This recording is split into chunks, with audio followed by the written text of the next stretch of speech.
बोला भोजन दो ही रीत से किया जाता है। अब जो नहीं जानते, अभी से मेरा चैनल है उसके ऊपर ओके करो, सब्सक्राइब करो और मेरे से जुड़े रहो। बोलिए। ओ राम मेरे घर आना, अरे राम मेरे घर आना, ओ राम मेरे घर आना।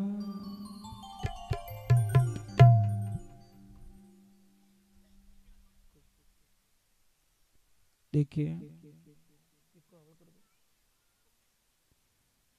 भाव बिना प्रभु की प्राप्ति कभी नहीं होती।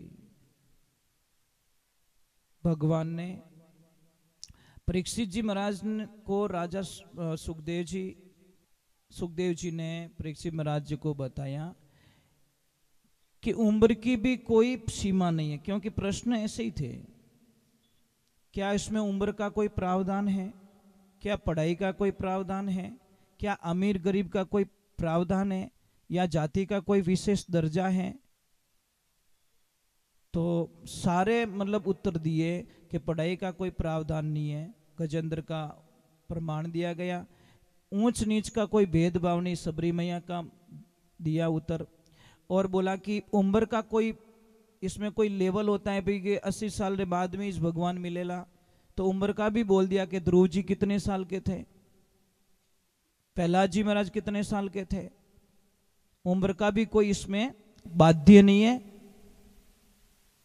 स्त्री पुरुष का भी बता दिया, पुरुष में विदुर जी महाराज का उदाहरण दे दिया और स्त्री में सबरी मैया का कर्माबाई का उदाहरण दे दिया, तो उम्र में भी सब कुछ बता दिया। तो अब देखिए, थोड़ा जाति विशेष में कुछ लोगों को एक शंका रहती है कि जाति से आदमी महान होता है, जबकि शास्त्र में ऐसा कोई प्रमाण नहीं है। भगवान ने कहीं पे भी वेद पुराणों में, इस भागवत में तो नहीं है साहब। अगर कोई कह दे भाई कि जाति का यहाँ पे उल्लेख किया गया तो कैसे मान ले, है ही नहीं। यहाँ पे वर्णों का उल्लेख किया गया, वर्ण है 4, ब्राह्मण, क्षत्रिय, वैश्य और शूद्र। ये शरीर को बोला गया है, भगवान के शरीर को बोला गया है। ब्राह्मण किसको बोला गया भगवान में शरीर में, कहाँ है ब्राह्मण, ये इसको ब्राह्मण बोला गया है। क्षत्रिय किसको बोला गया है, दोनों भुजाओं को। ये हमारे शरीर का वर्णन किया गया है, जाति नहीं बोली, इसमें समझाया है। वैश्य बोला गया और शूद्र किसको बोला है, यहां से नीचे नीचे। अब एक चीज है, लोग क्या तो शूद्र जाति रोए तो जन बाढ़ दो पग ने, भाई काट दो, इतनी नफरत करते हो शूद्रों से तो आप पैर क्यों नहीं काट देते आप, क्योंकि शास्त्रों में तो इसको बताया गया, शूद्र, तुम शूद्र के बिना चल भी नहीं सकते भैया, तो बांट दो पगाने। नई चीजें माने शूद्र। समझ में आ रहा है कि नहीं आ रहा है? मैं आपको एक प्रमाण बता देता हूं कि रात को 2:30 बजे हैं, आपके किसी अजीज की तबीयत खराब हो जाती है, रात को 2:30 बजे आप निकलते हो, हॉस्पिटल जाते हो और वो बोलते माँ और बच्चे दोनों को बचाना है तो 3 यूनिट खून की व्यवस्था करो। हम जाते ब्लड बैंक में, वो ग्रुप का खून मिल जाता है, लाके उसकी रगों में चढ़ा देते, माँ और बच्चा दोनों बच जाते हैं। वहां पे कोई बंदा नहीं पूछता कि किस जाति वाले ने डोनेशन किया था, ये खून किसका था। तो महाराज वो जान किसने बचाई, वो भगवान का रूप पता नहीं कौन खून डोनेशन करके गया, पर वो खून ने उसकी जान बचा ली। इसलिए ध्यान रखना, शास्त्रों में तो कहीं जाति का कोई विशेष वर्णन नहीं है, कहीं ऊंच नीच कर्मों से बताया गया है। आप अच्छे कर्म करोगे तो आप अच्छे लोग बनोगे, और नीचे कर्म करोगे तो आप नीच कहलाओगे। एक ध्यान रखना, कीचड़ और लीचड़ का कभी संग मत करना। कीचड़ आपके कपड़े गंदे करेगा, कीचड़ होता है क्या करेगा, आपके कपड़े गंदे कर देगा। कोई बाटो तो कोई और फेंके, पण अपना कपड़ा ही गंदा हो जाए। और लीचड़ के पास में बैठोगे आपकी बुद्धि को खराब कर देगा। वो क्या तो गलत गलत थाने फिल्मों देखा ही, गलत गलत डायलॉग सुनाई, गलत गलत आपको मार्ग बताएगा, क्योंकि वो लीचड़ है। आप ऐसे आदमी का संगत कीजिए, ऐसी बहन का संगत कीजिए जो सत्संग में जाती हो, सास ससुर की सेवा करती हो, पति को भगवान मानती हो। उसके पास में जाके बैठोगे तो आप भी एक दिन अपने पति को भगवान मानोगे, सास ससुर की सेवा में आपका मन लग जाएगा। और एडी करने कदी मत जाइजो। कोई आइन कह दे कि मने तो री आया बाद में मारो भींदरू ही कहनो नहीं मानो, तो एडी बाई कने कदी बैठ जो मती, थारी बर्बादी निश्चित है, क्योंकि वो बिन बींद्रो ही क्यों नहीं माने तो थारे कहीं घर में भलो कर दी। और ऐसे भाई के साथ में कभी मत बैठना जो बोलता गुस्सा आने के बाद में मैं हमारा बाप रो ही क्यों नहीं मानो, तो उसका साथ छोड़ने में तुम्हारी जिंदगी में सबसे बड़ी खुशी होगी, क्योंकि जो बाप रो नहीं हो सकियो वो जिंदगी में क्यों ही नहीं हो सके। महाराज शब्द हमारे थोड़े कड़वे हैं, बहुत कड़वे बोलता हूं, परंतु एक ध्यान रखना, सच बोलने में आनंद कुछ और है। महाराज जीवनो 2-4 जिंदगी है। तेजाजी महाराज ने 33 साल की उम्र में अपने जीवन को समाप्त कर दिया, अपने गाय माता को बचाते बचाते। और जब तक ब्रह्मांड रहेगा वीर तेजाजी महाराज का नाम कभी खत्म होने वाला नहीं है, क्योंकि गाय के लिए अपने जीवन को बलिदान कर दिया। कौन भूलेगा भगत सिंह को, कौन बनेगा भूलेगा सुभाष चंद्र बोस को, चंद्रशेखर आजाद, कौन भूलेगा। जब तक हिंदुस्तान का वर्चस्व है तब तक उनको कोई दिलों से निकाल, कौन भूलेगा महाराणा प्रताप को, कौन भूलेगा, कौन भूलेगा शिवाजी महाराज को, भूलेगा कोई।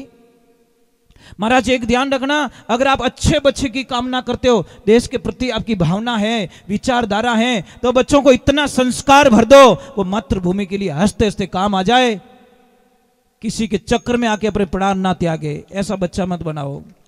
कई लोग तो आज मर रहे हैं बच्चे, मिस कॉल नहीं आई और मैसेज नहीं आई जो मर गो। ये तारी भली होवे थारी, मैसेज मिस कॉल में मरी तू। अरे मातृभूमि रे काम आवतो रे, गया रे काम आवतो भाई, धर्म रे काम आवतो, धर्म री रक्षा करतो तू मरतो तो थारा गांव रे माने बहुत बड़ो स्मारक बनतो, लोग पुतला बना बैठा है तने माला पहरावता, पर तू तो जिंदगी को जी लो, कितना जीना है। छोटा सा जीवन, छोटा सा, हंसते हंसते 3 दिन निकल गए, पता ही नहीं चला। ये समय कैसा जा रहा, ट्रेन जैसा, एक एक सेकंड। ये लोग बर्थडे मनाते ने, मैंने इतो हसणो आवे उन माते, हैप्पी बर्थडे टू यू। बापड़ा 365 दिन कम पड़िया, घाटो हो गयो, 1 साल रो घाटो हो गयो, तुम ताली बजा रहे हो। शर्म करो शर्म, इसकी तो उम्र घट गई बापड़े की, ये तो 12 महीने का लॉस खा चुका है और तुम केक काट रहे हो कि तू जल्दी मरेगा, 1 साल तो कम हो, कम। इसकी खुशी में वो बढ़ नहीं रहा है, वो घट रहा है साहब। और घटने की उम्र घटने की तुम खुशी मनाते हो, किस बात का जन्मदिन मनाते हो आप, किन बात रो भाई। एक तो उम्र कम होगी ऑलरेडी, 1 साल कम पड़ गो, और बड़ी आप तालियां बजाओ, मोमबत्ती जला के बुझा देते हैं, ये अशुभ माना गया। ध्यान रखना, वो तो पता नहीं किनो ही भलो रियो जो अपन वो डींगड़ो पकड़ाई दियो। नहीं महाराज, इतना ही जन्मदिन मनाने की खुशी है ना, जाके गायों को लापसी बनाओ और अपने बच्चे के हाथ से खिलाओ, गाय माता आशीर्वाद देगी, उसकी हजारों अनहोनी घटनाएं घटने से बच जाएगी। महाराज इतनी जन्मदिन की खुशी है तो ये करो ना। किसी गरीब को खाना खिला के आ जाओ, गरीब को कहीं पे भी देखो रोड पे गरीब बैठा है, उसको जाके पास में बैठ के झिमाना, देखो उसकी आत्मा से एक आशीर्वाद निकलता है और उसका आशीर्वाद दुनिया में कोई टाल नहीं सकता। महाराज जन्मदिन ऐसे मनाओ ना, मनाना है तो। महाराज उदय सिंह जी निराश हो गए थे, विचार किया से मेवाड़ को कौन संभालेगा, कौन होगा ऐसा हमारा पुत्र रत्न जो इतना जिगर का टुकड़ा होगा, पर उसके लिए ऐसी मां चाहिए। अगर मां अच्छी नहीं मिली, देशभक्ति वाली नहीं मिली, तो मेरा बच्चा देशभक्त वाला कभी पैदा हो नहीं सकता। महाराज उदय सिंह जी जा रहे हैं, रास्ते में देखा एक बाईसा 4 टोकड़ियां ने पकड़ ले जावे रही, कितना 4 गाय रा बछड़ा। उदय सिंह जी दिमाग में आ गई, ये बाईसा, इससे होने वाला बच्चा इस देश में नाम अमर कर सकता है। जो अकेली बंदी 4 टोकड़ियां ने 4 बच्चा न अकेली लेन जावेरी है, तो इसका आत्मबल कितना जागृत होगा। और उन्हीं से शादी की और उन्हीं से महाराज कंवर साहब महाराणा प्रताप का जन्म हुआ और उन्होंने पूरे देश में डंका बजा दिया। महाराज पहचान तो होनी चाहिए महाराज। देवियों, एक तो जितना आप मोबाइल यूज करोगे उतनी आपकी बर्बादी निश्चित है। एक लाइफ में ध्यान रखना, जितनी मोबाइल यूज करोगे उतनी बर्बादी निश्चित है, क्योंकि आने वाले जो बच्चे होंगे ना सब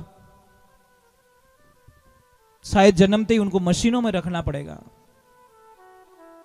कारण क्या है, आप एनर्जी तो सारी उसमें खत्म कर लोगे। शास्त्र पढ़ने में करो, कुछ वीर योद्धाओं की कहानियां पढ़ो, जो आपकी मानसिक स्थिति अपने बच्चे में जाए और बच्चा जन्मते ही उसके भाव में देशभक्ति हो, विचारधाराएं अच्छी हो, ऐसा होना चाहिए। तो परीक्षित जी महाराज को सुखदेव जी महाराज यहाँ पे बहुत ही अच्छी चर्चा कर रहे, वापस नियम बता रहे कि करना क्या है, शुरुआत क्या करनी है। सबसे पहले अपने मन को कंट्रोल करना पड़ेगा। ओम नमो भगवते महाबले प्रक्रमाय मनोविलासित मन स्तंभ कुरु कुरु स्वाहा। इस मन को पहले अपने आप को वश में कीजिए तो कुछ होगा। देखो आप थोड़ी देर बैठते हो, आप पैरों को इधर करते हो, इधर करते हो, घड़ी का आगे पाछा रहे हो, मान्यता ही ऑथोरिटी नहीं है, ये भी तो आदेश नहीं है। 35 साल हो गए रात को पानी नहीं पिया, 35 वर्ष हो गए, 2 दिन नहीं, 35 सालों से शाम को संध्या काल में भोजन लेके खड़ा हो जाता हूं, उसके बाद में सुबह ही वापस पानी पिया जाता है। 35 वर्षों की यात्रा करते आ रहे हैं हम लोग, 1-2 दिन की बात नहीं है। मैं ये नहीं कहता कि आप बिना पानी रह जाओ, मैं ये नहीं कहता, क्योंकि वश की बात नहीं है।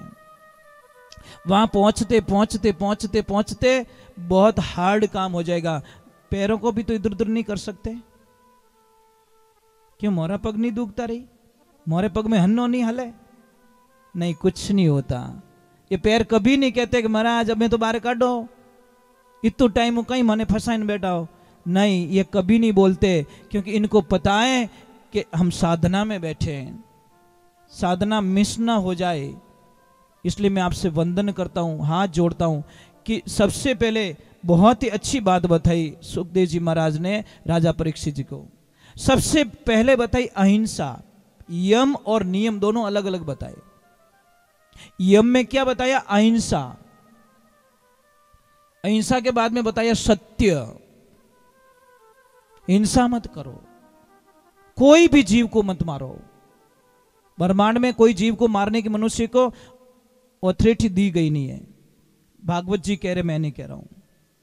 फिर झूठ मत बोलो, असत्य का त्याग कर दीजिए, जो सजा मिलेगी धर्म पर सत्य पे मर जाना कोई बड़ी बात नहीं है। और तीसरा नंबर बताया आस्ते। आस्ते मतलब चोरी मत करो, करोड़ों का खजाना पड़ा है उसको भी छोड़ दो, क्योंकि वो हमारा नहीं है। और चौथे नंबर की बात बताइए अपरिग्रह। अपरिग्रह। और 5वें नंबर बताइए अपरिग्रह का मतलब क्या है पता है आपको? आवश्यकता से ज्यादा वस्तुएं इकट्ठी मत करो। आपको पता है आपके घर में ऐसी ऐसी चीजें पड़ी है जो कभी उपयोग में नहीं लाते हो आप, खाली लाए सजाई रख दी, जिसका कोई उपयोग नहीं है, वो चीजें घर में लाके मत रखो। अपरिग्रह बोला है। और ब्रह्मचर्य का पालन करो। आप भूखे रहने का तो व्रत करते हो, ब्रह्मचारी व्रत करते हो, ये समस्या है ना। तकलीफ तो यही तो आती है, आखा दिन भूखा मरिया और ब्रह्मचार्य का व्रत का पालन तोड़ दिया, तो क्यों उपवास करते हो भाई? क्यों करते, क्यों भूखे मरते हम लोग? व्रत में सबसे महान व्रत बताया ब्रह्मचार्य पालन का। 11 पूर्णिमा, अमावस्या और बीज, ये महीने के 6 दिन ऐसे आते हैं, तो कम से कम गृहस्थी जीवन का पालन करना चाहिए। समझ में आ रहा है कि नहीं आ रहा है? कौन कौन सा दिन बताया मैंने? 11 2 आती है, अमावस पूर्णिमा 4 दिन हो गए, और बीज भी 2 आती है। समझ में आ रही नहीं? तो इन दिनों में गृहस्थी जीवन का घर पे पालन करना चाहिए, क्यों घर भी तो एक मंदिर है। क्या है वो? सारी जगह आपका यूज करने की जगह थोड़ी होती, घर में भी एक मंदिर होता है। तो ये ध्यान रखो, घर को भी मंदिर के भाव से रखोगे तो आप गृहस्थी जीवन का पालन करोगे, और गृहस्थी जीवन का पालन करोगे तो हमारी विचारधाराएं शुद्ध होगी, और विचारधाराएं शुद्ध होगी तो हम आगे कुछ कर पाएंगे। अब यम तो हो गए, अब नियम क्या बताया बचा? नियम में सबसे पहले हमारे विचार सोच पवित्र होने चाहिए। फिर होना चाहिए संतोष। जो दिया, जितना दिया ईश्वर ने मुझको, उतनी मेरी औकात नहीं थी, उसमें संतोष हो जाना चाहिए। बहुत दिया प्रभु।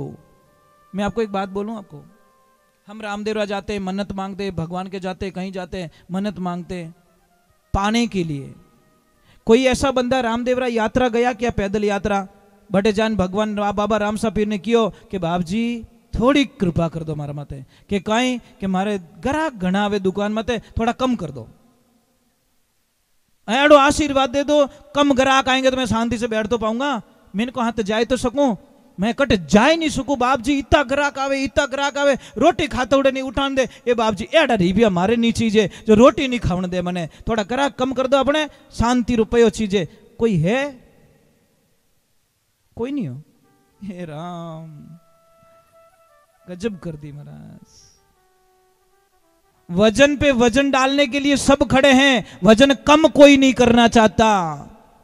एक गुरु शिष्य जा रहे हैं, शिष्य ने कहा मतीरा रो शौक गणो, जो मतीरा रो खेत है जो भरिया थैला में, अब हलो हलो बोझ हो गयो। गुरुजी पहुंचे पटन चेलो लारी मतीरा लियो फिर, गुरुजी क्यों रे कहीं हुआ कि गुरुजी ज्यादा हो गया तो एक दो कम कर दे भाई, तने क्यों कौन पहला बात हो क्या गुरुजी खावना तो एक दो कम कर दे, थोड़ी की स्पीड बढ़ी, बड़े चेलो लार रह गयो, गुरुजी की ओर कहीं रियो कि बड़े भजन एक दो और कम कर दे, थोड़ा कम हो स्पीड बढ़ी। फिर गुरुजी आश्रम पहुंच गए पहाड़ के ऊपर, चेला कहीं रियो मैं चढ़ी जो कोनी है जो कोई फेंकिया, जैसे ही फेंका चेला पहुंच गया। जो तुमा वो हल्का होकर तजो मन का भारा, ऐसी रेणी रे भाई उदू भवजल उतरो पारा, संतों बेगम देश हमारा, अरे बेगम देश वेदों से न्यारा, वहां नहीं कोई काल पसारा, राजा रंग फकीर बादशाह सबको करूं पुकारा, जो तुमा वो परम धाम से बटे लोक हमारा, बसंतो बेगम देश हमारा, धरनी गगन पवन नहीं पानी चांद सूरज नहीं तारा, बिन मेहताब होजू ज्याला साहिब के घर बारा, संतों बेगम देश हमारा है के लोक लाज कुल कारण में तो गही शब्द तत्सारा, कैद कबीर सुनो भाई संता सेजो लोगों किनारा, संतो बेगम देश हमारा बेगम। कोई कितना भी अपमान करे, वैरागी बन जाओ ना, वैरागी की परिभाषा क्या है, कोई कितना भी अपमान करे राधे राधे राधे राधे तो बोलना पड़ेगा भाई। आज हाउ जी लड़ाई कौन कौन नहीं करी, कुछ हुआ देखते हैं 7वें दिन कौन इनाम ले जाते हैं भाई। भीदनी अकेली आवे तो देऊं कौन, पहले हाउ जी ने पूछूं कि भाई अनर व्यवहार की करियो, हाउ जी कह दी ओके है तो उसको मेरी तरफ से जो भी देना मैं देके जाऊंगा, ये तो पक्की बात है महाराज, क्योंकि मुझे विश्वास है वचन खाली तो कभी जाते नहीं है।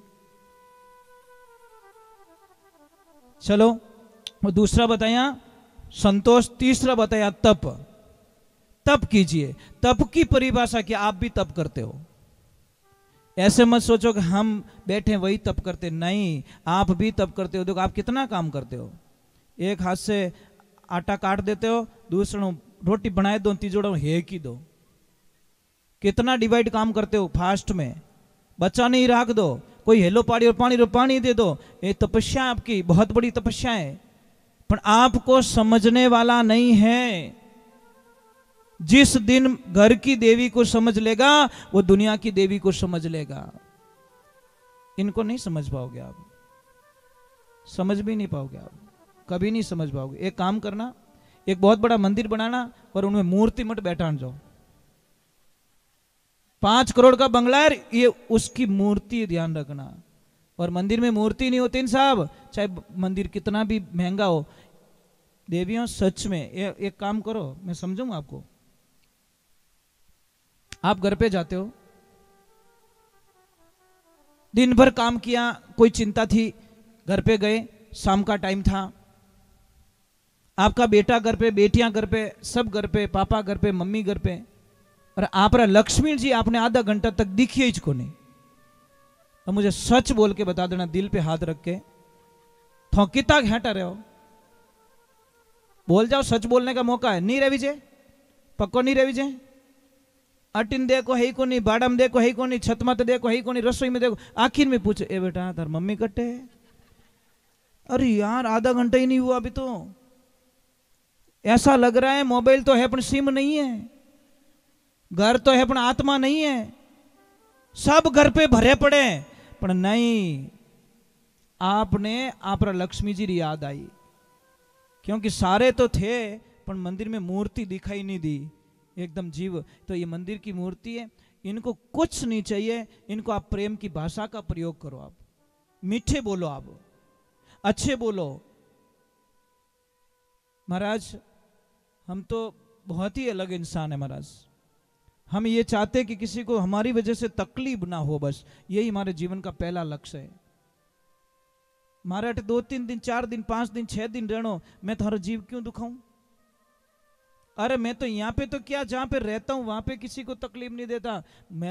मुझे कुछ चाहे कितनी भी तकलीफ दे दे लोग, हम शायद पूरा विश्वास है कि हम किसी को कष्ट नहीं देंगे, क्योंकि मेरे दिमाग में हर सुबह एक चीज आ जाती है, सोनो शाम तू देखेगा कि नहीं देखेगा। हर सुबह और संध्या काल में यही दिमाग में आता है कि सुबह देखूला कि नहीं देखूला, ये नया सूर्य मेरी जिंदगी में आएगा कि नहीं आएगा, तो मैं झगड़ा क्यों करूं भाई। नर कहता है मेरी मेरी कौन वस्तु जगत में तेरी। एक दिमाग में रख लेना, 6 फुट जगह मिलेगी आपको, लास्ट में ज्यादा कुछ मिलने वाला नहीं है। जब दुनिया से चले जाओगे शमशान घाट में सिर्फ 6 फुट जगह मिलेगी आपको, सारी जगह पड़ी रहेगी बस ओई मारो ओई मारो ओई मारो। और एक आपसे प्रार्थना करूं, थोड़ा कड़वा नीमड़ा पत्ता है, छोटा कोरोना ही नहीं होवे महाराज। शास्त्र में तो घणो ही कहो नीम गिलो ही पियो, ओ पियो, बे पियो ही को नहीं महाराज। पीवता हो तो बुखार ही नहीं आवे। एक मां बेटी को फोन करती है कि बेटा शाम को दीपावली पूजने तू जल्दी से आ जाना, तेरे ससुराल में काम करके तू जल्दी से घर पे आ जाना, यहां पे भी तेरे हाथ से ही पूजा होगी। बेटी ने बोला कोई बात नहीं मम्मी मैं आ जाती हूं। मम्मी बाजार गई थी, बढ़िया अच्छी ब्रांडेड कंपनी के 6 गिलास लेके आई थी, ला के टेबल पे रख लिए। इधर बहू ने शाम को बोला कि मां मारू ही काम निवड़ को जाऊं पापा रे घरे। तो हाउ जी कहेंगे चुपचाप बैठ जा, तू कहीं करने जा बटे। बेचारी बोली नहीं बहू।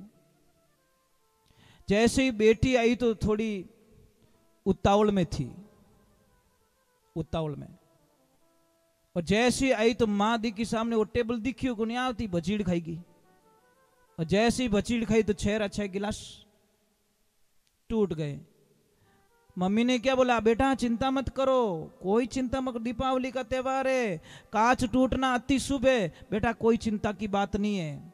लो 6 गिलास टूट गए, ब्रांडेड गिलास टूट गए, कोई चिंता नहीं है, सगुन है, कांच टूटना अति शुभ माना गया शास्त्रों में, तू चिंता मत कर, तेरे को तो लगी नहीं, क्योंकि वो गिलास बेटी से टूट गए।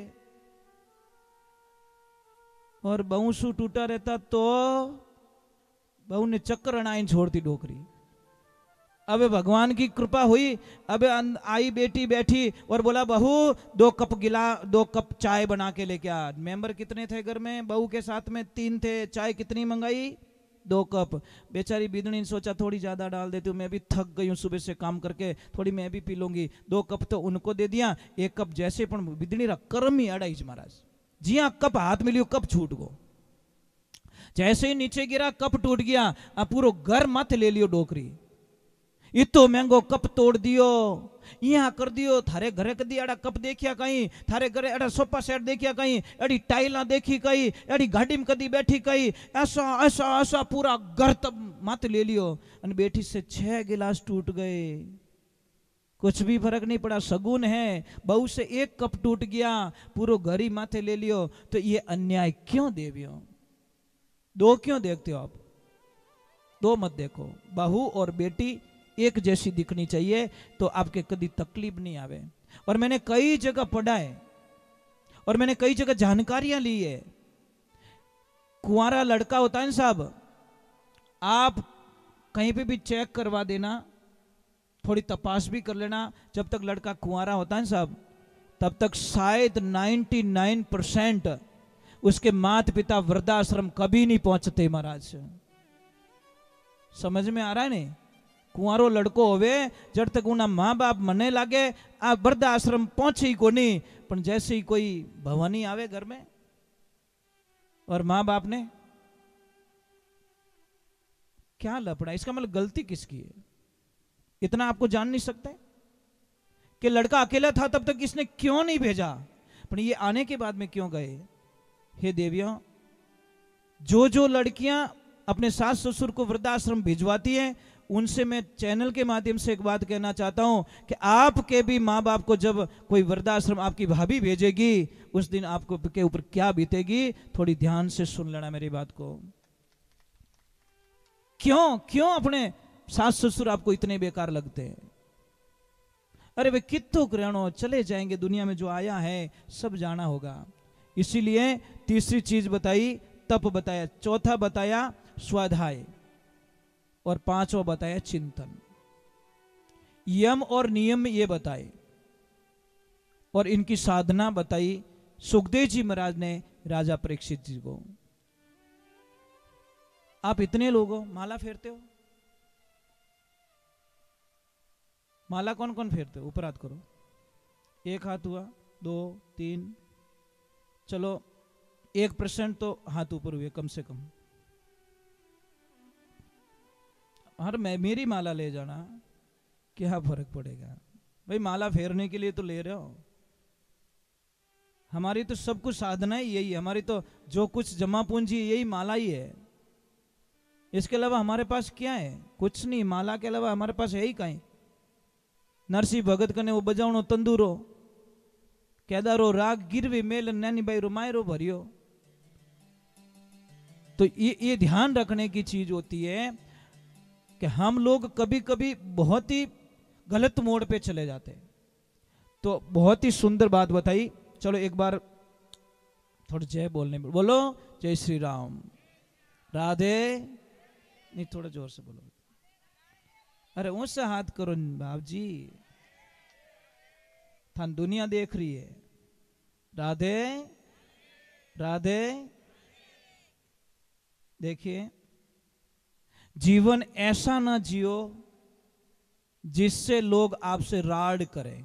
सुनना, जीवन ऐसा मत जियो जिससे लोग आपसे राड करें, जीवन ऐसा जियो कि लोग आपसे लाड करें। राड नहीं, लाड करें। छोटा सा जीवन, चले जाएंगे दुनिया से। कोई मुस्कुराता हुआ जाता है, कोई क्या कर रहा है, कोई क्या कर रहा है, कोई क्या कर रहा है। महाराज कहते हैं कि आगे का प्रसंग आता है विदुर जी महाराज का। जब विदुर जी महाराज राजसभा में बैठे हैं, कौरवों पांडवों के बीच में थोड़ी अनबन हो जाती है, लड़ाई की परिस्थितियां बन जाती हैं। तब धृतराष्ट्र ने विदुर जी महाराज को पूछा, विदुर नीति बहुत प्रसिद्ध है, मतलब ज्ञान की नीति बहुत अच्छी थी उनकी। तो उनको पूछा कि विदुर जी क्या करें, क्या ना करें, आप सुझाव दीजिए मुझे। वो दासी पुत्र थे, फिर भी महाराज उनसे सलाह लेते थे, क्योंकि उनके पास इतनी बुद्धि थी कि मतलब अच्छे अच्छे लोग उनके पास में विचार विमर्श करने के लिए आते थे। तो विदुर जी ने एक ही शब्द का प्रयोग किया कि महाराज, अगर आप भला चाहते हो दुनिया का, भला चाहते हो अपने आप का, भला चाहते हो अपने पुत्रों का, तो आप अपने इस बेटे दुर्योधन को सदा के लिए राजकाज से बाहर निकाल दीजिए, छोड़ दीजिए इसे। ये बात सुन ली दुर्योधन ने और आके बोला, विदुर काका, यही कान भर रहे हो मेरे पिताजी के? बहुत खा लिया यहां पे तुमने, आज से आपका यहां से अंजल पानी बंद और चले जाओ यहां से। विदुर जी महाराज बोले, धन्य हो गया, आज मैं धन्य हो गया। खुद तो नहीं जा सकता, पर मेरे कृष्णा, पर एक दुविधा रहेगी। गए विदुरानी के पास में, विदुरानी ने बोला, आज मुस्कुरा भी रहे हो और चिंता भी कर रहे हो, ये दोनों रूप क्यों है? कि मुस्कुरा तो इसीलिए रहा हूं कि उन दुष्टों से मेरा पीछा छूट गया और आज के बाद मैं गंदा अन्न नहीं खाऊंगा, दुष्टों के घर का पानी नहीं पीऊंगा। इतनी कृपा मेरे प्रभु ने मेरे पे कर ली, क्योंकि मैं ऐसे गंदे वातावरण में रहना नहीं चाहता, उन्होंने मुझे बाहर निकाल दिया। अब मैं धन्य हो चुका हूं। पर एक दुख और लग रहा है। दुख इस बात के हैं कि कल मेरे कृष्णा, मेरे प्रभु समझौता के लिए कोई संधि का संदेश लेकर राजभवन पधारने वाले हैं, और एक दिन और मौका मिल जाता तो शायद मैं उनके दर्शन कर लेता।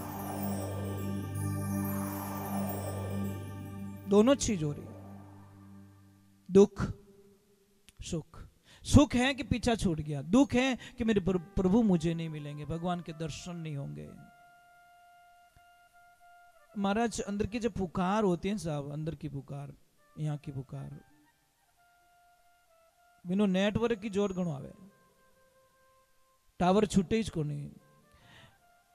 सेकंड डे जब भगवान आते हैं और दुर्योधन भगवान को रथ के ऊपर सवार करके बड़ी गलियां सजवाता है, क्योंकि कुछ लेना था, स्वार्थ था, गलियां सजवाता है और बहुत सारी सुविधाएं करते हैं, सब फूल डाल रहे हैं। पर जैसे ही रास्ता आया, भगवान ने बोला दुर्योधन मैं इस रास्ते नहीं चलूंगा, मुझे इस रास्ते ले चल।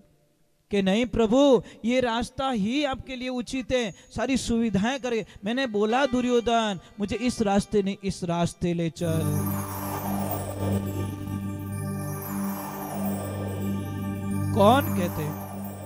कौन कहते भगवान अपने भक्त का ध्यान नहीं रखता। जैसे महाराज जी के पास में छोटा बच्चा बैठा है, आपके पास कोई छोटा बच्चा है आपका, मुझे सच बताना, एक 15 मिनट आपकी आंखों से ओझल हो जाए तो आप जीव निकल जावे। समझ में आ रही नहीं, मतलब दिमाग ही काम करना छोड़ देगा, वो गयो कटे गयो कटे गयो कटे, उस टाइम आपको कुछ भी अच्छा नहीं लगेगा। कहते कि एक पत्नी और पति दोनों मेले में जाते हैं और उसका बाई का बच्चा बिछड़ जाता है, वो बाई पागल हो गई 15 मिनट में ही। मेरा बच्चा मेरा बच्चा मेरा बच्चा मेरा बच्चा मेरा बच्चा, पानी पीना भूल गई, आंख घुमा दी, श्वास लेना के कैसे हो गई, बेहोश हो गई।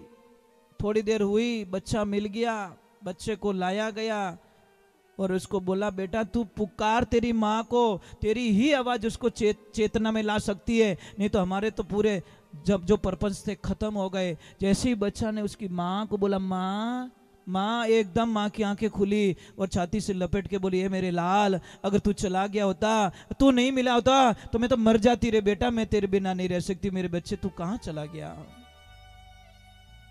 ये सारा दृश्य उसका पति देख रहा है। पति खड़े खड़े रोने लगा, वारे भाई वाह। घर पे जाते हैं, कुछ नहीं बोला, वो घर पे जाते लक्ष्मी को बोलते 5 जोड़ी आपकी पैक करो, 5 जोड़ी मेरी पैक करता हूं। और चले गए रेलवे स्टेशन पे, बोले पति कहाँ जा रहे हो, कि कुछ मत बोल तू, अच्छा मेरे साथ चल तू। जैसे ही रास्ते में आए और पत्नी ने पूछा पतिदेव कहाँ जा रहे हो, बता तो दो। कि पगली तेरा बेटा सिर्फ 15 मिनट के लिए तेरे से दूर हुआ, तेरी ये हालत हो गई, और ये बेटा 12 वर्षों से अपनी माँ से दूर है, उस माँ में क्या बीतती हो गई। आज मुझे आभास हो गया कि एक माँ अपने बेटे को कभी दिल से नहीं निकाल सकती, और मैं मेरी माँ के पास जा रहा हूँ। मुझे दान दौलत गाड़ी बंगला ऐसो आराम मुझे नहीं चाहिए, मुझे मेरी माँ चाहिए बस। तो महाराज जैसे मां अपने बच्चों का ख्याल रखती हैं, वैसे मेरे प्रभु अपने भक्तों का ख्याल रखते हैं। क्योंकि अंदर की पुकार थी, भगवान ने पहले ही सुन ली थी कि विदुर काका दुखी हो गए। अब जैसे इस रास्ते से निकले, बोले इतनी भीड़ में हमारा कैसे नंबर लगेगा, और वो भी दुर्योधन साथ में, हमको तो जाने ही नहीं देगा, पहले बात तो हमारा दुश्मन है। तो बोला ऊपर खड़े हो जाते छत पे, सब एक बार कृष्णा को निहार लेंगे, एक बार इन आंखों से उनके दर्शन कर लेंगे तो हमारा जीवन धन्य हो जाएगा। और जैसे ही गए, ऊपर नजर पड़ी और जोर से आवाज आ गई, कैसे हो विदुर काका। खुश हो गए एकदम। देखो हम उनको देखकर, उन्होंने यहां पे आती हमको देख के बोला कैसे हो विदुर काका, इतना बोल के चले गए। राजसभा में जाते हैं, दुर्योधन से वार्तालाप होती है। दुर्योधन मानता नहीं है, अपनी भूमिका के लिए बोलता कि आप कौन होते हो हमारा न्याय करने का। भगवान ने सिर्फ इतना बोला कि सिर्फ 5 गांव दे दो। कितना, ज्यादा नहीं मांगे थे पांडवों के लिए। हरे 5 रे गावे, हरे पंडवान रे दे दो, बाकी रे राज तुम्हारा रे। ये दुर्योधन कहना मानो हमारा। बैठना ने हस्तिनापुर दे दो, पुनः शहर सतारा। खाली ये 5 गांव मांगे रही हूं, ज्यादा नहीं मांगो। तो दुर्योधन कह रहा है अरे 5 गांव रे कहीं बात करो, मैं तो सुई की नोक जितनी जगह नहीं दूंगा इन पांडवों को। और कौन होते हो आप हमारा न्याय करने वाले? सबको आदेश दिया बांध दो इसको, ग्वाले को। ये न्याय कराने के लिए आया हमारी नगरी में, हमारे पास में। अरे जिंदगी भर गायां चराई, जिंदगी भर बांसुरी बजाई, आपने कब शस्त्र उठाया? अब हमें क्षत्रियों को समझाने के लिए आए। भगवान ने अपने ओरिजिनल विराट रूप धारण कर दिया।